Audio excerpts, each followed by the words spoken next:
Welcome in to the Merriman Market Analyst and Fun Astrology Financial Podcast. It's Saturday, and this one happens to be Eclipse Day, October 14th. Hi, everybody. Thomas Miller. Thank you so much for joining us here today. We are reading the free weekly financial newsletter column written by the Dean of Financial Astrology, Ray Merriman. You can call it up for yourself at MMAcycles.com. We have a busy week, obviously. These are unprecedented times. Let's get right in. The first news article is from Reuters, Friday, October 13th. Oil, U.S. Treasuries, and gold prices rose on Friday. Crude oil soared nearly 6% on safe haven buying driven by the escalating Middle East conflict as Israel urged civilians to leave the northern Gaza Strip, end quote. Then this from FoxBusiness.com, dated October 13th as well. The article is entitled, J.P. Morgan CEO Jamie Dimon warns, this may be the most dangerous time the world has seen in decades. Sounds alarm over economic outlook amid Israel-Hamas war. Quoting, the war in Ukraine, along with the unprecedented attacks in Israel by Palestinian militant group Hamas last weekend, may have, quote, far-reaching impacts on energy and food markets, global trade, and geopolitical relationships, Dimon said in a statement accompanying the bank's third-quarter earnings release. This may be the most dangerous time the world has seen in decades, Dimon said, end quote. Now, Ray's thoughts, he says it was a week in which gold and crude soared, which right away tells one that there is trouble in the world. Despite the heightened alarm of danger in the Middle East following last Saturday's horrific invasion of Israel by Hamas, global stock markets performed rather well. Most followed a similar pattern. They held their recent lows of October 4th through 6th and rallied smartly into Thursday, October 12th. This was not surprising from a geocosmic point of view, for equity markets often rise into a Venus-Saturn opposition, plus or minus 4 trading days. The opposition occurred on October 10th. On Friday, October 12th, most sold off as Israel announced that all residents of the northern Gaza Strip must evacuate immediately. The retaliation is about to begin, and the goal is to exterminate all members of Hamas. Yet the Venus-Saturn opposition is not what drove other markets last week. It was Mars square Pluto, Pluto turning stationary direct, and Mars ingressing into Scorpio. These are signatures of life, death, and rebirth. We are witnessing the middle part of this triad, and investors flocked to the markets that appreciate during times of geopolitical crisis, gold, silver, and crude oil. They did not run for Bitcoin and crypto, which is interesting. Bitcoin fell most of the week, and Ethereum dropped to its lowest mark in over 6 months. Gold, on the other hand, skyrocketed $125 from its contracted primary cycle low of October 6th to Friday's high on October 13th. Silver exploded up nearly 10% over the past week. Now, the short-term geocosmics and longer-term thoughts. Here's a quote from The Art of War by Sun Tzu. Hence, when able to attack, we must seem unable. When using our forces, we must seem inactive. When we are near, we must make the enemy believe we are far away. When far away, we must make him believe we are near. And then this from the Wall Street Journal on Thursday, article entitled Hamas Explains How They Did It. Quoting, we made them think that Hamas was busy with governing Gaza and that it wanted to focus on the 2.5 million Palestinians there and had abandoned the resistance altogether. All the while, under the table, Hamas was preparing for this big attack, end quote. Ray says there are no planetary aspects this week other than the solar eclipse this weekend, today, Saturday, as this is being recorded. But that does not mean it will be a quiet week. The events of last week's violent attack on Israel by Hamas will likely alter the course of policies in that region for many weeks, even months, and possibly years. The vast majority of the world is condemning the attack, with a few extremist sympathizers supporting it. I can understand the frustration, anger, and even utter hopelessness of Palestinians in Gaza, who feel as if they are living in a cage with no chance in life. And I can understand how such frustration can erupt into violence.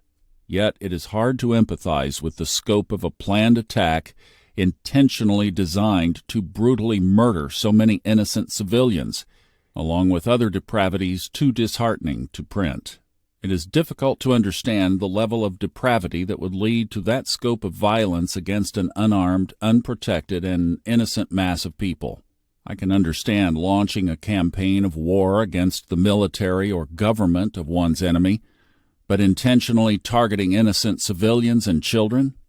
That's an act beyond any normal cause for empathy, especially since so many Palestinians and Israelis have been working cooperatively to forge an alliance to improve the conditions in that region recently.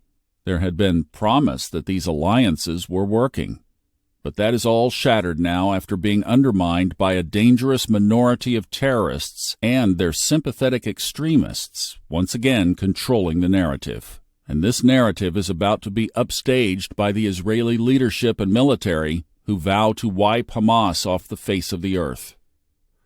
Retaliation and vengeance, even death to the end, is a chant to be expected under a highlighted Pluto in Scorpio when someone is wronged to this level of degeneracy.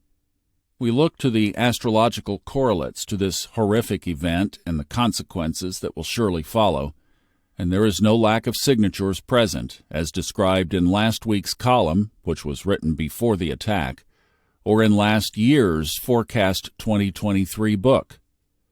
As mentioned above, October 7th was the day before Mars squared Pluto, 3 days before Pluto turned direct, and 4 days before Mars entered Scorpio, the sign that is co-ruled by Mars and Pluto. And to that list, we can add this weekend's solar eclipse on Saturday, October 14th at 21 degrees Libra, in opposition to Chiron, near 18 degrees Aries.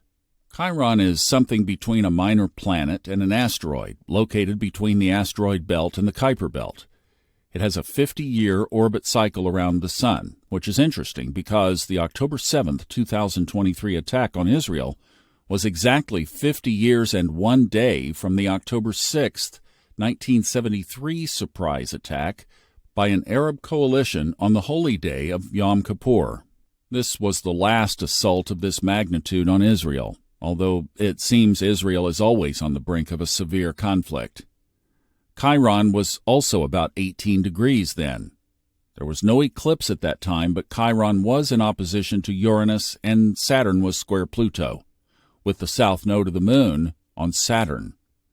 That's equally as powerful as the transits and solar eclipse of October 7 through 14. In the study of astrology, Chiron is considered the, quote, wounded warrior. In Aries, it is motivated by the principle of fighting for one's rights, or in defense of one's beliefs, as in war or aggression, which can explode into violence if negative. But with Chiron, the key word is wounded. With Aries, the key words are assertion or aggression, to take action. The combination is now manifesting as an all-out war in which lives will be in danger, and many will be severely wounded or lost to violence. How long will this war last?